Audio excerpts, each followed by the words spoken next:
وحسنا دعاء ولبها بينك كالبرة بش شعبان ليلة النصف من شعبان محاكو صار ريد دليل خاصة حديث ترمذي ورنا من حديث عائشة وحسنة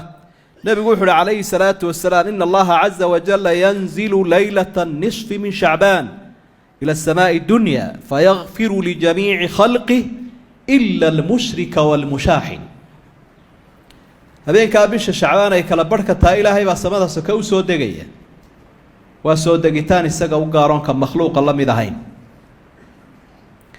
wuxuu dhaafayaa khalqigiisa oo dhan buu dambi dhaafayaa qofka gaalka ah uma dhaafayo qofka mushaaxinkaana uma dhaafayo mushaaxinku waxa weeye qofka naxli iyo nacaybsiyo walaalkii ugu jiro ciil iyo carab badan qaba ciil qabe oo cuqdad badan dadka u haya bal arrinta khatarteeda qofkii gaalka ahaa liiskiisi la raaciyay gaalkii looma dambi dhaafayo kii walaalkii u caraysnaa ciilka u qabayna looma dhaafayo inteeba inaga ciil iyo carab ka maranba يا عداوة ولالكي وهيو إلا من عصمه الله عيد إلهي وإلاليه مويا وعذر نقول بضن إنك استغفر صداسي أي تشرتو هبين والبا صحيح وحا كسو قال النبي يقول عليه الصلاة والسلام إلهي هبين والبا ينزل إلى السماء الدنيا في ثلث الليل الأخير في ثلث الليل الآخر هبين والبا إلهي السماء سكوسو دقاه marka saddex meelood oo meel ay ka hadha habeenka waqtigaas salaatuleylka loo kaco 4 saacadood dambe ilaahay wuxuu leeyahay hal min mustaghfirin fa aghfir lah ma jira mid dambi dhaaf weydiisanayo anigu aanu dhaaf hal min daa'in fa astajib lah hal min sa'ilin fa u'tiyah ila an yadlu al fajr ya wahibariya ya ansiya ilaahay subhanahu wa ta'ala taasuu adoomaha u yaboohaya cidii fursada ka faa'iideysataa horumar weyn iyo aqbaliyo ijaaba u dhowday oo waxna waa mashruuc iyo ma'muur diinta dhexdeeda wax la ina faray waxna waa manhiyaat wax la inoo diiday cibaadada marka qofka taqiga ah alla ka cabsada waa qofka ku dadaala wixii la faray sunna iyo faralba waa qofka iska ilaaliya wixii loo diiday xaraan iyo karaahiyada وهناك بدع في هذا الشهر بشان يدا شعبان لا يرادا بدعوين شربا جره وحكم إذا بدعة الشيعة وهبين كان يستقى دادو فرصته وحضرك دونت الشيعة كواحدة منحرف كمسلم كشيكتا يقوم يلاها كقيل قيلين يورنا يا سيارة حسين إن كي نبي السيارة دي سيبانو دقينا يلاها يسوي مادا يا مساجد استانا واوين حديثه waxay ku sheegaan oo mawduucaada bay u dajiyeen oo asal lahayn oo kamid yahay man lam yastati' ziyarat al-Husayn falyazur ghayrahu min al-a'imma fa in lam yatamakkan aw ma'a ilayhim bisalam qofka kari waaya Husayn inuu soo booqdo yaalka uu ku aasan yahay a'imada kalaha soo booqda a'imada u jeedaan waa ayatullayaashooda kii kari waayana xaqooda salaanta هاو إشارة حديث بيقول وقدر يا عندك وحدتك كعامين يا ويا موضوع لا يقانع الفتين وحلا بعض بدعاها أي سكر لي صلاة الألفية في هذه الليلة وحين وقدر يا عندك قار كذا والله جاي إسكام مساكين إن يكون ضيدانا إلى هذا وديننا كود دال محيد ما يصير بدعاء قار بال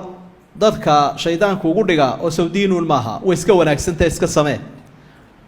iska sameeyada lagu qabsanaya lagu ciqaabaya waxa labaad bidcooda kamid ah salaada ay u bixiyaan salaatul alfiya salaada kullayda wa 100 rag'a fiha fi kulli rag'atin 10 يقرأ فيها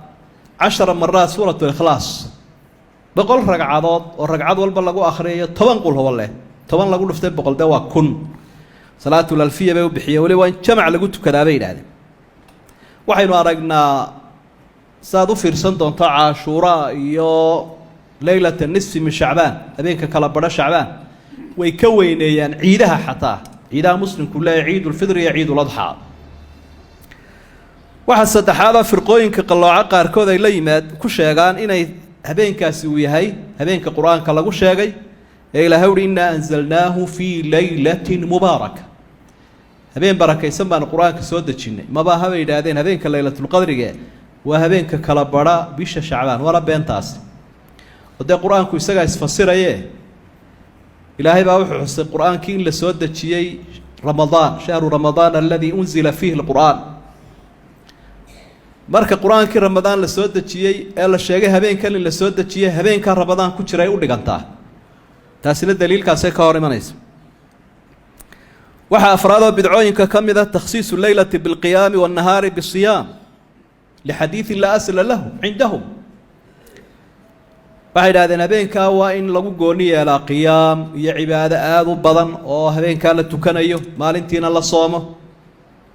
waxay u soo qaateen رأي دجيان حديث كشجان إلى إذا كانت ليلة النصف من شعبان فقوموا ليلها وصوموا نهارها هذين كامر كجاردان مالنتينا صومة هبين كينا عبادة ستاجا بدعة واحد كم إذا صلاة الله يقانا صلاة الرغائب مرك قار كود وقت جنيت كذا مرك قار كود وكدوان إمام النووي رحمه الله مرك كور رمي يوحى ولها صلاة الرغائب وصلاة الشعبان بدعتان منكرتان قبيحتان labada salaadood ee midna shacbaan la tukado midna la yiraahdo salaada jacaylkiya raqbadii abateedka waa laba bidco oo aad u xun oo fog bulaha iyaduna lix ragcadood bay ku sheegaan markaynu furaska ama jaaniska ka faa'iideysano inagoo jeebka khayr ku sii ridanay ama ka buuxsanay una diyaar garownay insha Allah ta'ala ayaynu gaari ramadaan kadibna khayrkii weynaa baynu halka ka sii wadi doonaa Allah ina waafajiyo